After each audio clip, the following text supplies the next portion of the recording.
नमः। श्री सरस्वती नमः।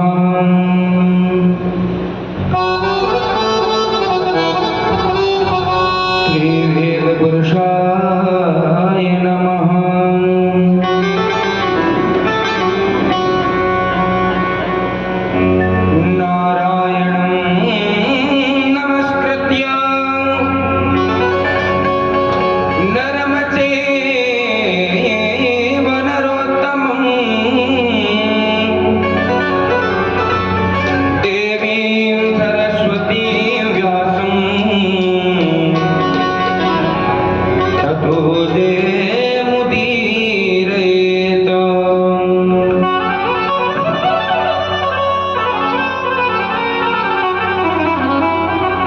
गुरुर्ब्रह्मा गुरुर्विष्णु गुरुर्देवो महेश्वरा गुरुर्साक्षात् परब्रह्म तस्मै श्री गुरवे नमः।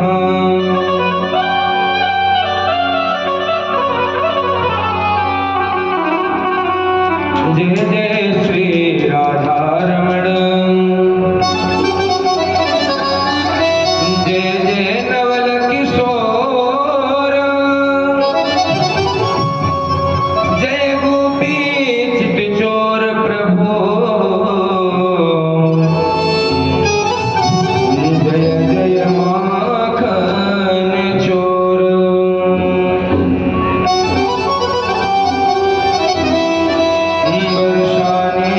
राधिका नंद गाको श्याम, इन दोनों के चरणन में मेरा कोटि कोटि प्रणाम। लेत सदा सुध दीन की सहज दया के धाम, जननी जनक इस दास के प्रभु श्री सीताराम।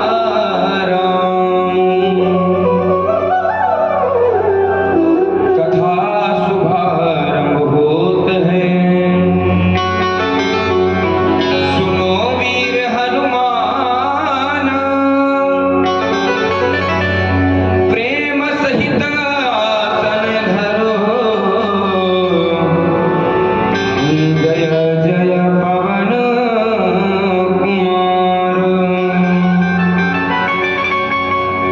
जय जय पवन कुमार। बोले हनुमान जी महाराज की जय हो। आइए आज चतुर्थ दिवस की पावन कथा सुनने से पहले हम आप सभी लोग अपनी मन और वाणी, अपने अंतःकरण को पवित्र करने के लिए परमात्मा का, गोविंद का नाम गुनगुनाएंगे और अपने मन और वाणी को पवित्र करेंगे। और उसके बाद में बड़ी ही सुंदर भगवान के भक्ति की पावन कथा आप सभी लोग श्रवण करेंगे। तो आइए ज्यादा कुछ न कहते हुए मन और वाणी को पवित्र करने के लिए दो बार भगवान का भजन गुनगुनाएंगे और अपने मन और वाणी को पवित्र करेंगे। कन्हैया तुम्हें एक नजर देखना है, कन्हैया तुम्हें एक नजर देखना है, कन्हैया तुम्हें एक नजर देखना है, कन्हैया तुम्हें एक नजर देखना है।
बिहारी श्री बाल कृष्ण लाल की प्रत्यक्ष वाङ्मय मूर्ति श्रीमद् भागवत महापुराण की पावन कथा सुनने के लिए हम आप सभी लोग यहाँ पर विराजमान हुए हैं। यहाँ पर विराजमान समस्त श्रोता जन महान भाव सती अनसुईया गार्गी उर्मिला माताओं के प्रचिन्हों पर चलने वाली समस्त मातृशक्ति एवं हमारे भैया बंधु पिता समान बुजुर्ग नौजवान भाई बहन और मंच पर मंचस्थ समस्त आचार बंधु कलाकार बंधु एवं इस कार्य की अध्यक्षता कर रहे हमारे अनंत हनुमंत लाल जी महाराज के हृदय में विराजमान परमात्मा को ये व्यास पीठ से कोटि कोटि प्रणाम। श्री राम में सब गाने करहूं प्रणाम जोर जुपानी देव तनुज नर नाव तग प्रेत पितर गंधर्व बंधु किन्नर रजनी चर कृपा करूं अब सर्व। आप सभी के हृदय में विराजमान परमात्मा को यही व्यास पीठ से कोटि कोटि प्रणाम। आइए हम लोग सीधे भगवान की परम पावन मंगल में कथा में जुड़ते हैं। कल सभी लोगों ने पूज्य श्री सद्गुरुदेव भगवान के मुखारविंद से बड़ी सुंदर पावन कथाओं को श्रवण किया। सृष्टि वर्णन की पावन कथाएं जब प्रारंभ हुई, आहुति देवहूति प्रसूति मनु जी महाराज की 3 कन्याएं हुई, जिन 3 कन्याओं का आप सभी लोगों ने पावन कथाओं को श्रवण किया। सती चरित्र की पावन कथाओं को श्रवण किया आप लोगों ने। भगवान श्री सुखदेव जी कहते हैं, राजन परीक्षित अब हम तुम्हें भक्त और भगवान की पावन कथा सुनाते हैं। किस प्रकार से एक भक्त जो 5 वर्ष की आयु में परमात्मा को कैसे प्राप्त किया, ऐसी पावन कथा हम तुम्हें सुनाते हैं।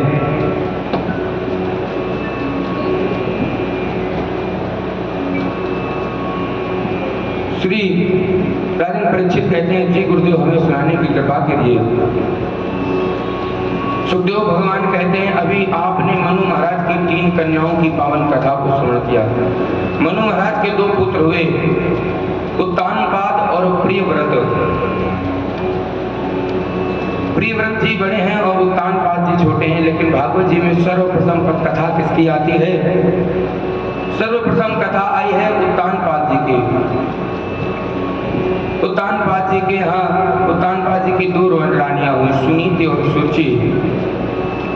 सुरुचि के द्वारा उत्तम का जन्म हुआ और सुनीति के द्वारा भक्त ध्रुव का जन्म हुआ। बड़ा सुंदर श्लोक आया है, प्रियव्रतो उत्तानपादो शतरूपा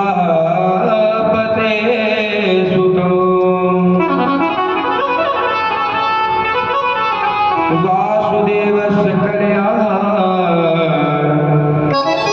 रक्षायां जगते स्थितो।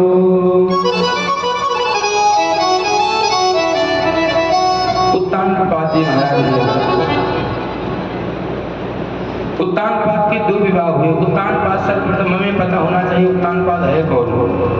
हम आप सभी लोग उत्तानपाद हैं। जन्म के समय हमारे पैर ऊपर होते हैं और सर नीचे होता है, इसीलिए हम आप सभी लोग कौन हैं? उत्तानपाद हैं। उत्तानपाद की प्रथम रानी कौन है? सुनीति। सुनीति कौन? जो वेद शास्त्रों के अनुसार चलती है, जिनकी नीति सुंदर है, जो नीतिवान है। कितनी भी विपत्तियां उनके पास आए, लेकिन कभी सुनीति ने नीति को नहीं छोड़ा। जो वेद कहते हैं, शास्त्र कहते हैं, मैया सुनीति ने उन्हीं का पालन किया। और इनकी जो दूसरी रानी है सुरुचि, सुरुचि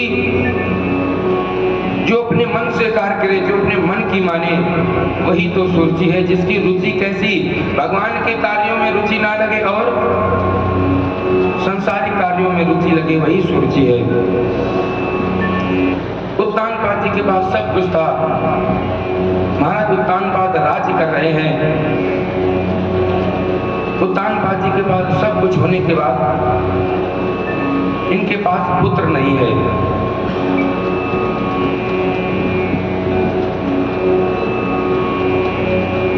उत्तानपाद की जो प्रथम रानी थी, उत्तानपाद की प्रथम प्रिया सतियों में लेखी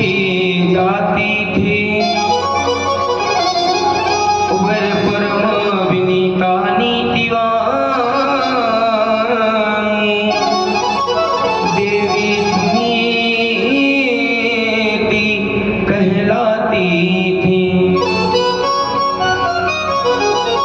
देवी सुनीति कैसी है? जो नीतिवान है, नीति पे चलती है, सदैव अपने महाराज उत्तानपाद की सेवा करती रहती है, पतिव्रत धर्म का पालन कर रही है। महाराज उत्तानपाद जी के पास में सब कुछ था, लेकिन क्या एक पुत्र नहीं था। महाराज उत्तानपाद जी बैठे रहते थे, विचार किया करते थे कि हमारे बाद में ये राज्यपाट कौन देखेगा। काफी वर्ष बीत गए। एक दिन मैया सुनीति ने महाराज उत्तानपाद को चिंतन करते देखा, शांत अवस्था में बैठे देखा, तो मैया सुनीति समझ गई हमने आज तक कोई संतान न उत्पन्न कर पाई, हमने आज तक किसी संतान को जन्म नहीं दे पाया है, शायद इसीलिए महाराज दुखी रहते हैं, शायद महाराज इसीलिए दुखी रहते हैं। आज मैया सुनीति गई और कहा, हे प्रभु, ये सरकार, आप इतना उदास क्यों बैठे हो, हमें बताइए। उत्तानपाद महाराज कहते हैं, देवी कुछ नहीं, बस ऐसे ही शांत बैठे हैं।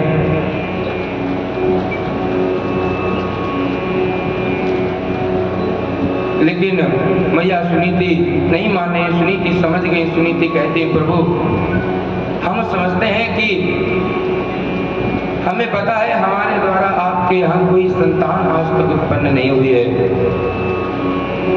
प्रभु हम आपसे कुछ मांगना चाहते हैं। हे महाराज, हमें कुछ देना चाहोगे? उत्तानपाद जी ने कहा, क्या मांगना चाहती हो देवी? महाराज उत्तानपाद ने कहा, क्या मांगोगी देवी? मैया सुनीति कहती है, अगर तुम्हें देना ही है तो हमारी एक बात मान लीजिए प्रभु, ये राजपाट धन धाम काज सारे बेकाम कहाते हैं, एक पुत्र रत्न के बिना नाथ ये रत्न न शोभा पाते हैं। देवी सुनीति कह रही है, हे प्रभु, ये जो राज है, ये पाठ है, ये शोभायमान नहीं हो रहा है। अगर हमारे कुल में एक पुत्र हो जाए तो ये राजपाट क्या, इसकी शोभा बढ़ जाए। और यही होता है, अगर हमारे जीवन में पुत्र नहीं है तो कितना भी धन कमा ले। उस दिन पूज्य महागुरु जी ने बताया था, जिस मानव के जीवन में पुत्र नहीं होता है उसे पुण्य नाम नरक में जाना पड़ता है।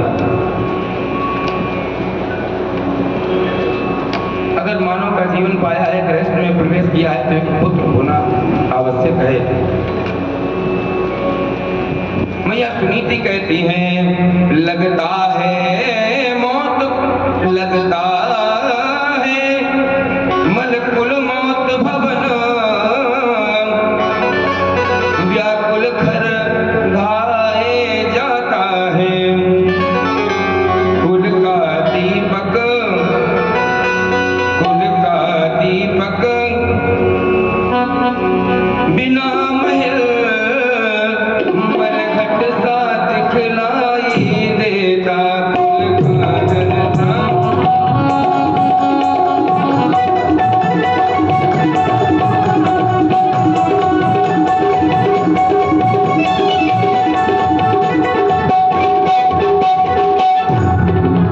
लगता है मोहम्मद कुल भवन। ये भवन कैसा लग रहा है? ये भवन भी वीराना लगता है। जब भवन में बच्चे होते हैं, किलकारियां मिलती हैं, तब घर की शोभा बढ़ती है। सुनीति आज प्रार्थना कर रही है, इसीलिए प्रार्थना है, इसीलिए प्रार्थना है, फिर भी अब चुपकी रहने दीजिएगा। यदि एक ब्याह से सफल नहीं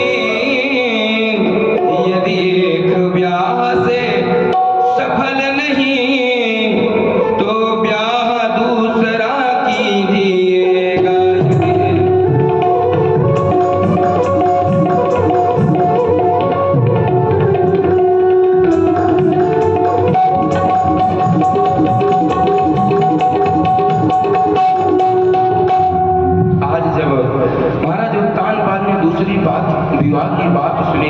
मैया सुनीति देखो, मैया सुनीति कितनी नीतिवान है। देवी जानती हैं कि बिना पुत्र के महाराज का तरण तारण नहीं हो सकता, बिना पुत्र के महाराज को मोक्ष कैसे मिलेगा। तो मैया सुनीति कह रही हैं प्रभु आप दूसरा विवाह कर लीजिए।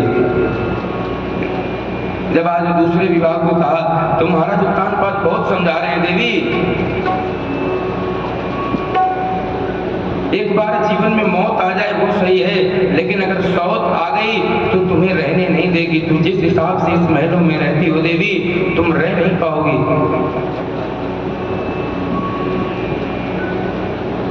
उत्तानपाद महाराज आज बार बार समझा रहे हैं, लेकिन सुनीति मैया नहीं मान रही है। उत्तानपाद कह रहे हैं है मौत बुरी लेकिन अच्छी, है मौत बुरी लेकिन अच्छी, एक ही बार आती है। मौत से सोत सोतर बुरी, छाती दिन रात जलाती है।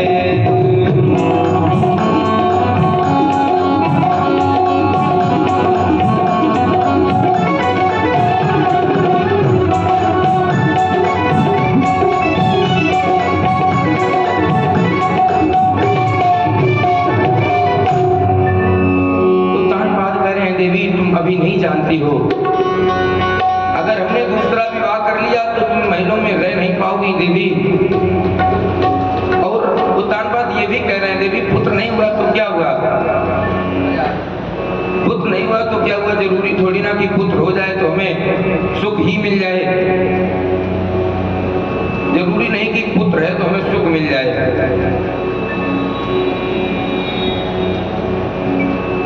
पुत्रों से सुख नहीं मिलता भैया।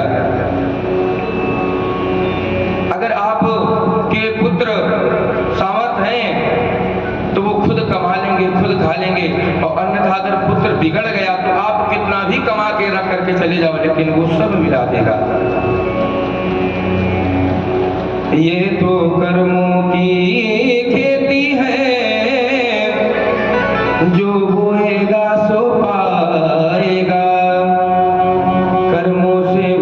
दिलाने में बेटा क्या साथ निभाएगा। भैया हम आप जो करेंगे हमें उसका फल प्राप्त होगा। जरूरी नहीं कि पुत्र है तो हमारा नाम बढ़ा दें। आज सुनीति मैया नहीं मान रहे हैं। मैया सुनीति कह रहे हैं प्रभु तुम्हें दूसरा विवाह करना पड़ेगा।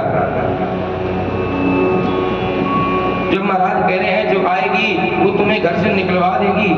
देवी तुम नहीं जानते। तो सुनीति फिर से कहते हैं प्रभु मैं गंगा और उस यमुना की तरह उसको रखूंगी। जिस प्रकार से गंगा में जब यमुना मिलती है बड़ी ही सुंदर हिलोरें उठती हैं जब गंगा यमुना में मिलती है। मैया सुनीति कह रही है मैं गंगा अपनी यमुना को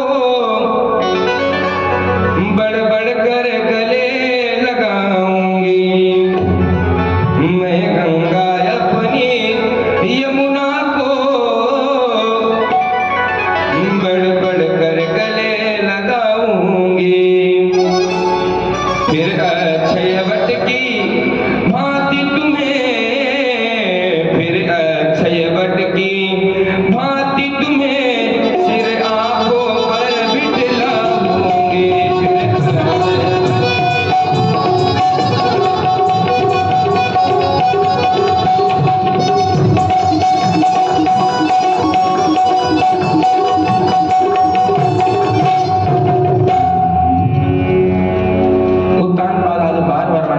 देवी नहीं मान रही है।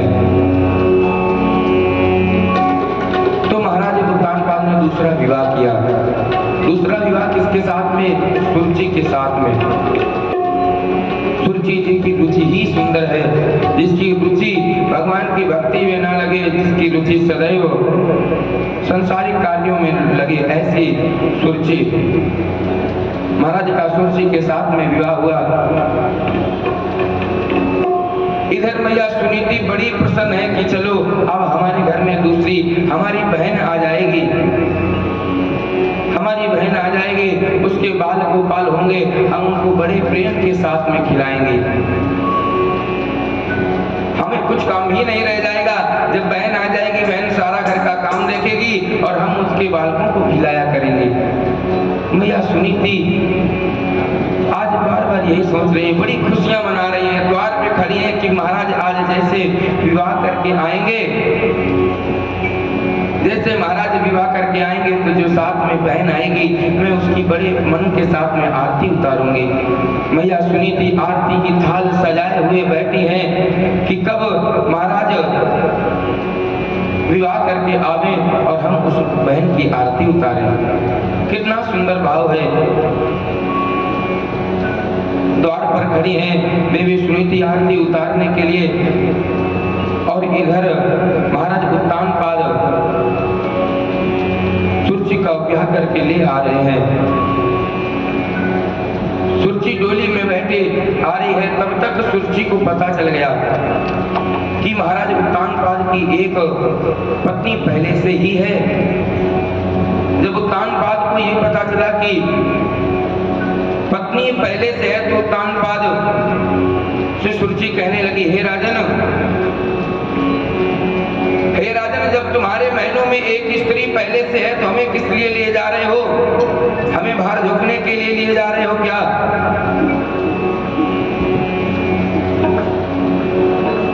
आज सुरची विरोध करने लगी। उत्तानपाद समझ गए कि अब सुनीति पे हमें लगता है संकट आने वाला है।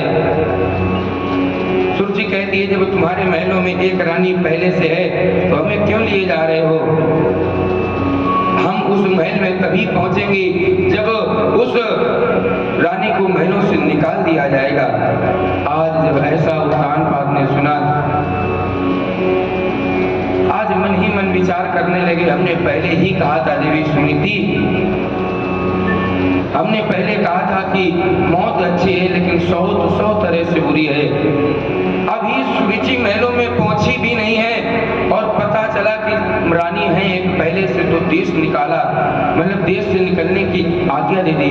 महाराज से कहा, अगर हमें ले चलना चाहते हो तो सुनीति को महलों से बाहर निकाल दो, सुनीति को महलों से बाहर निकाल दो। सुरची कह रही है, अब इतना एहसान करो, अब इतना एहसान करो, डोले को वापिस करवा दो, तुम इसके साथ बिहार करो, मुझको पीहर में पहुंचा दो।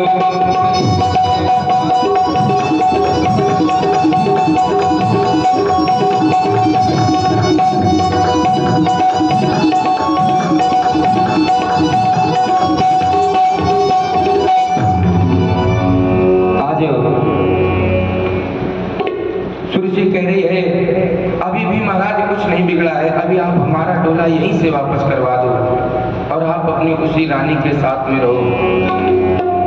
लेकिन उत्तानपाद ने विचार किया, ये तो अनर्थ हो जाएगा, हम एक राजा हैं और राजा होकर के अधर्म नहीं कर सकते हैं।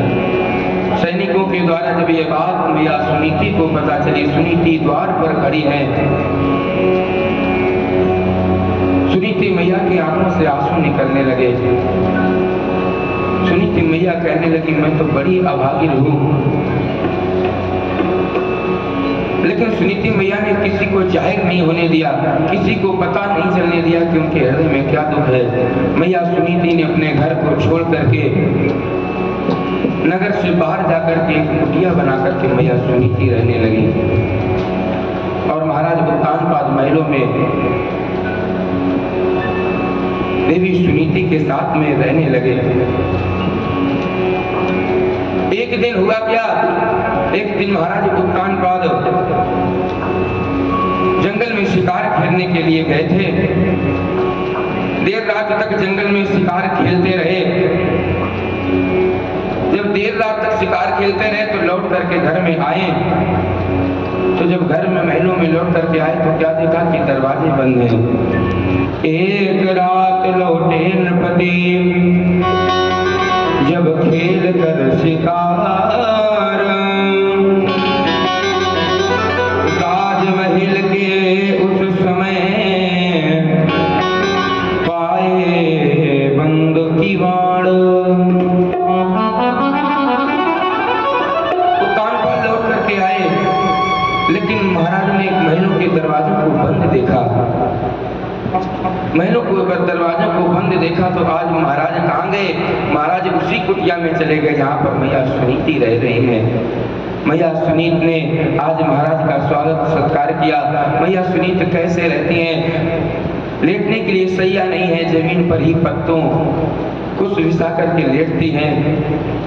उन्हीं आसन पर महाराज उत्तान पाठ को बिठाया, जलपान कराया, उनके चरण धुल करके शरणामत प्राण किया। उस रात उत्तान पाठ जी वहीं रुके। आगे चल करके सुनीत के गर्भ से भगवान के भक्त ध्रुव का जन्म हुआ और सुरुचि के गर्भ से उत्तम का जन्म हुआ। देखिए, दोनों बालक एक ही पिता की संतान है। एक ही पिता की संतान होने के बाद में देखिए दोनों बालकों का भविष्य बिल्कुल अलग अलग है। एक बालक महलों में उसका पालन पोषण हो रहा है और एक बालक जो कुटिया में रह रहा है। एक बालक महलों में शयन करता है, एक बालक कुटिया में शयन करता है। लेकिन सच बताएं, जीवन में संघर्ष जितने सहा है, सफलता उसी को मिलती है। मैया सुनीति बड़े सुंदर भाव से, बड़े सुंदर तरीके से ध्रुव को पालन पोषण कर रही हैं। जब ध्रुव थोड़े बड़े हुए, बालकों के साथ में खेलने जाने लगे, बालकों के साथ खेलने जाते हैं तो कोई बालक कहता है, अरे ध्रुव, तुम्हारे पिता कौन हैं? जब आज ध्रुव को ये पता चला हमारे पिता कौन, ध्रुव जानते ही नहीं कौन पिता होता है।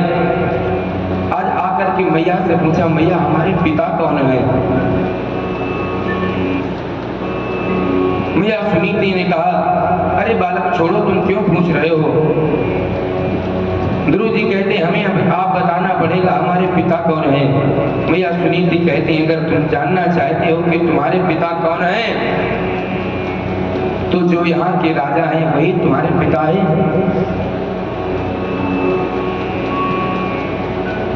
ध्रुव जी कहते हैं, मैया जो उत्तम के पिता हैं वही क्या हमारे पिता हैं? मैया सुनीति कहती, हाँ वही तुम्हारे पिता हैं। आज मैया सुनीति की गोद से उतर करके ध्रुव जी भागे भागे महलों की ओर चले जा रहे हैं, जहाँ पर महलों में राजा उत्तानपाद की गोद में उत्तम खेल रहे हैं। उत्तम को लाड़ प्यार कर रहे हैं महाराज उत्तानपाद। लेकिन जब आज उत्तानपाद जी ने ध्रुव जी को देखा तो किया क्या, उत्तानपाद को वहीं ध्रुव को गोद में ले लिया और उत्तम को वहीं पर उतार दिया। उत्तम को जब वहीं उतार दिया और ध्रुव को खिलाने लगे तो इतने में हुआ क्या, सुरुचि महलों से निकल के आई और क्या देखा कि उत्तम नीचे बैठे रो रहे हैं और ध्रुव को महाराज लाड़ प्यार कर रहे हैं। ध्रुव को लाड़ प्यार कर रहे हैं। सुनीति ने हाथ पकड़ करके ध्रुव को महाराज उत्तानपाद की गोद से उतार दिया और कहने लगी, अरे बालक, तुमने तो ये गोद आकर के अपवित्र कर दी, तुमने यहाँ आकर के ये गोद अपवित्र कर दी। अगर तुम्हें इतना ही शौक है राजमहलों में रहने का, राजघरानों में रहने का,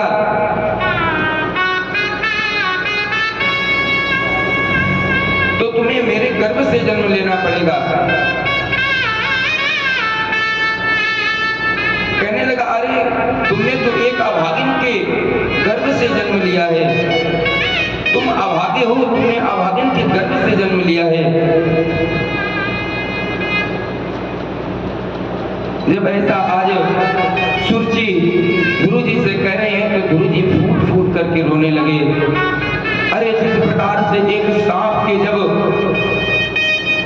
डंडा मारने से वो फुंकारने लगता है, आज ऐसे गुरु जी महाराज सांप की तरह फुंकार फुंकार करके रो रहे हैं, फुंकार मार करके रो रहे हैं। सुरजी कहती है, अगर तुम्हें इतना शौक है तो जाओ और परमात्मा का भजन करो, तप करो, और जब परमात्मा प्रसन्न हो तो भगवान के दर्शन हो, तब तुम क्या करना है, तुम्हें भगवान से एक ही चीज मांगनी है कि हे प्रभु, हमें अब की जब जन्म मिले तो वो जन्म सुनीति के गर्भ से नहीं, सुरजी के गर्भ से मिले, तब कहीं जाकर के तुम्हें महलों में रहने का स्थान प्राप्त होगा। ऐसा कह करके गुरु जी को डांट लगा करके, फटकार लगा करके भगा दिया। आज गुरु जी महाराज रोते रोते, आज रोते रोते गुरु जी महाराज मैया सुनीति के पास पहुंचे। मैया सुनीति के पास में जब आए, गुरु जी महाराज फुंकार फुंकार करके रो रहे हैं। मैया सुनीति कह रही, पुत्र तुम क्यों रो रहे हो, मेरे लाल ने किसका क्या अपराध किया, किसने मेरे लाल को मारा, गुरु बताओ तो सही, तुम्हें किसने मारा। गुरु जी बता नहीं पा रहे हैं, गुरु जी का कंठ रोते रोते अवरुद्ध हो गया है। गुरु जी के मित्र हैं, साथ में मित्रों ने बताया, मैया सुनीति ये अपने पिता उत्तानपाद से मिलने गए थे, उनकी गोद में खेलने लगे तो मैया सुनीति ने आकर के इन्हें उतार दिया। आज सुनीति देवी ध्रुव को दुलार करने लगी। अरे ध्रुव क्यों रो रहे हो, वो भी माँ है, जैसे एक मैं माँ हूँ वैसे एक वो तुम्हारी माँ है। देखिए मैया सुनीति के अंदर का भाव, जिसके कारण मैया सुनीति को महल छोड़ना पड़ा, जिसके कारण मैया सुनीति वन में रह रही हैं, लेकिन अपने पुत्र को कभी गलत शिक्षा नहीं दे रही है, अपने बच्चे को कभी गलत शिक्षा नहीं दे रही है। बच्चे से कहें जैसी मैं एक तुम्हारी माँ हूँ वैसे एक वो भी तुम्हारी माँ है। गुरु अगर माँ ने तुमसे कुछ कह भी दिया तो तुम इतना क्यों रो रहे हो। बड़ी सुंदर प्यारी शिक्षा दे रही है और प्रत्येक माँ को यही करना चाहिए। प्रत्येक माँ अपने बच्चे को अच्छी शिक्षा देती है। बड़ी सुंदर बात कही गई है, बच्चे को सत शिक्षा देना, बच्चे को सत शिक्षा देना, उसकी उन्नति का कारण है। बेजाहद से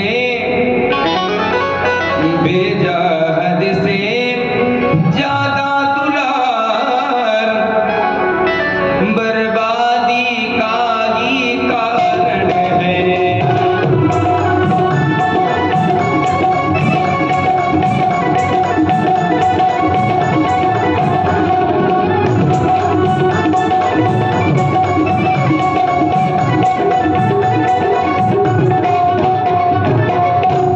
बच्चे को सत शिक्षा देना उसकी उन्नति का कारण है।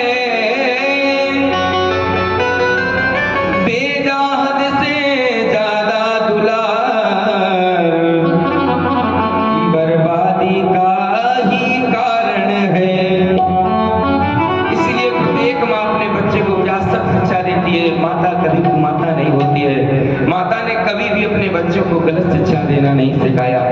आज बड़ी सुंदर शिक्षा दे रहे। अरे वो माँ है, कुछ कह दिया तो कह दिया। अब ध्रुव जी से रहा नहीं गया। ध्रुव जी बोलने लगे, मैया उन्होंने हमको मारा, कोई बात नहीं, हमें गलत कहा, कोई बात नहीं मैया, लेकिन दुख इस बात का है मैया, दुख हमें बस एक बात का है कि मैया सूरज जी ने आपकी गोद को गंदा बताया है, आपको अभागिन कहा और अपनी गोद को इतना पवित्र बताया कि कहती हैं कि अगर तुम्हें महलों में रहना है तो तुम्हें परमात्मा का ध्यान करना पड़ेगा और हमारी गोद से जन्म लेना पड़ेगा। अरे जब मैया सुनीति ने ये सुना तो मैया सुनीति कहते, अरे ध्रुव तुम भी इतनी सी बात की वजह से रो रहे हो? अरे माँ है, सही तो कह रही है, माँ है, सही कह रही है, ये जगत के पिता हैं ध्रुव, ये जगत के पिता हैं, इन जगत के पिता से जो मांगोगे वो नहीं दे पाएंगे, लेकिन अगर तुम्हें मांगना ही है तो परमात्मा से मांगो। ये संसारिक पिता हमें आपको क्या दे सकते हैं? ये संसारिक पिता हमारा आपका पालन पोषण कर सकते हैं, लेकिन जो परम पिता परमात्मा है वो हमें आपको सब कुछ देता है। मैया सुनीति कह रही हैं, वे पिता पिता के पिता नहीं, वे पिता पिता के पिता नहीं, त्रिलोक्य पिता कहलाते हैं। वे पिता वे पदा विपदा में जो सबका हाथ बटाते हैं।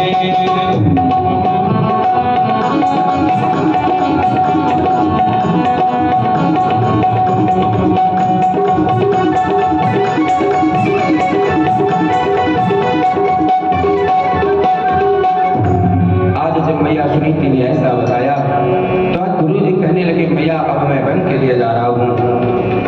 आज ध्रुव जी महाराज 5 वर्ष की आयु में अपने महलों को छोड़ करके, कुटिया को छोड़ करके, मैया को छोड़ करके, मैया को प्रणाम करके और जंगल की ओर जाने लगे। भगवान भक्त ध्रुव जंगल में जाकर के भगवान की तपस्या करने लगे। जब ये जंगल जा रहे थे तो मैया ने बताया था, रास्ते में कोई संत महात्मा मिल जाएं, उनका स्वागत करना, सम्मान करना, पूछना। आज जब भक्त ध्रुव 5 वर्ष की आयु में महलों को छोड़ करके, कुटिया को छोड़ करके वन में तपस्या करने के लिए चले गए, तो ये जो परमात्मा है, ये क्या, ये परमात्मा हमारी और आपको ऊपर से देखा करते हैं। भगवान विष्णु ने देखा कि हमारा भक्त हमें पाने के लिए 5 वर्ष की आयु में निकल चुका है। भगवान ने कहा, नारद ये अभी अबोध बालक है, ये अभी क्या जाने तपस्या क्या होती है, तुम जाओ इसे समझा बुला करके लौटा दो। आज नारद जी वीणा बजाते हुए, हरि गुण गाते हुए ध्रुव जी के सन्मुख आकर के खड़े हो गए। आज जैसे ही ध्रुव जी ने अपने सामने संत महात्मा को देखा तो चरणों में गिर करके प्रणाम किया, उनकी परिक्रमा की। और वास्तव में हमने एक दिन और बताया था कि जिसके जीवन में संत आ गए तो उसे भगवंत की प्राप्ति करने में थोड़ा भी समय नहीं लगता है। जिसके जीवन में संत आ गए उसे भगवंत की प्राप्ति होने में थोड़ा सा भी समय नहीं लगता है, क्योंकि संतों का हृदय ही ऐसा होता है। संत हृदय नव नीत समाना, संत हृदय नव नीत समाना, कहाँ कभी न बर कहे न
जा रहे हो इस घने जंगल में जहाँ हिंसक पशु शेर आदि रहते हैं, तुम यहाँ क्यों घूम रहे हो?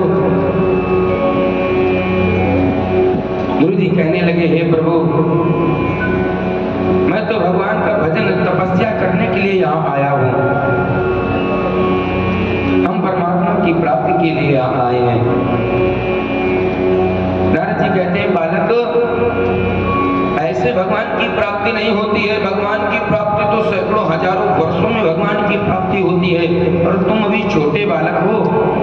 जब बड़े हो जाना तब भगवान का भजन करना। लेकिन गुरु जी कह रहे हैं, प्रभु,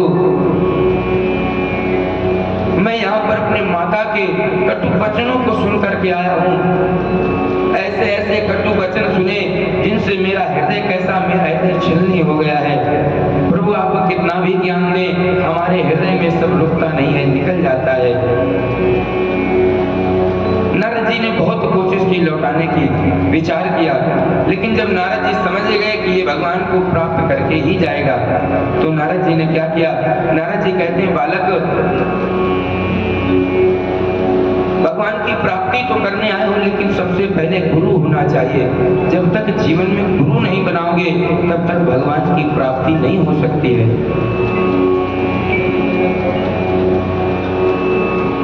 और सच में जब तक गुरु नहीं बनाएंगे तब तक हमें आपको भगवान की प्राप्ति नहीं हो सकती। इसीलिए जीवन में गुरु बनाना बहुत अनिवार्य है। इसीलिए सभी से हमारा निवेदन है, जिन्होंने अभी तक गुरु नहीं किए हैं, वो जिन्हें मानते हो, जो उनको अच्छा लगता हो, उन्हें गुरु अवश्य बनावे। बिना गुरु के कल्याण नहीं हो सकता है। बड़ी सुंदर चौपाई रामचरितमानस में लिखी है, गुरु बिन भवनिधि, गुरु बिन भवनिधि तरहि न कोई, गुरु बिन भवनिधि तरहि न कोई, गुरु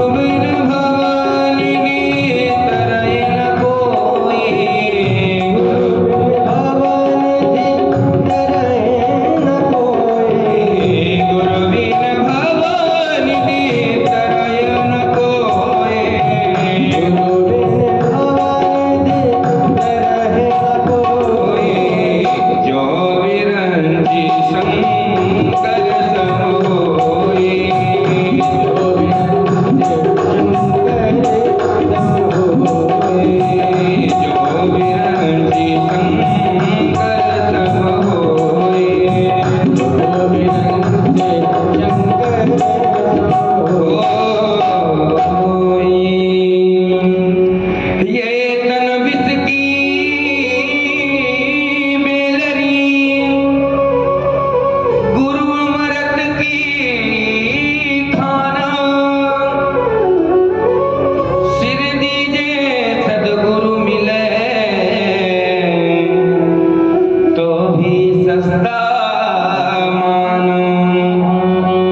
नारद जी को अपना गुरु बना लिया।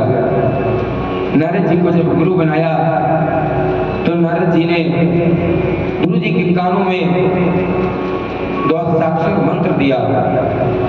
वो कौन सा मंत्र है? ओम नमो भगवते वासुदेवाय। ये द्वादशाक्षर मंत्र दिया और कहा, ध्रुव तुम निरंतर इसी का ध्यान करते रहना, इसी का जप करते रहना। गुरु जी ने कहा, प्रभु एक और इच्छा जाहिर करना चाहता हूँ। अब आप मिल गए हैं तो आप हमें ये भी बता दें कि परमात्मा का रूप कैसा है, परमात्मा हमें मिलेंगे तो हम पहचानेंगे कैसे। भगवान नारद जी ने बताया, हे बालक ध्रुव, परमात्मा कैसे हैं? परमात्मा का मेघ वर्ण है, श्याम वर्ण के परमात्मा हैं। कौस्तुभ मणि गली में धारण करते हैं, कानों में कुंडल धारण किया करते हैं, चतुर्भुज नारायण हैं, 4 भुजाएं हैं जिनकी, 4 भुजाओं में शंख चक्र गदा पद्म धारण करते हैं। ऐसे रूप का वर्णन करके आज नारद जी महाराज अंतर ध्यान हो गए।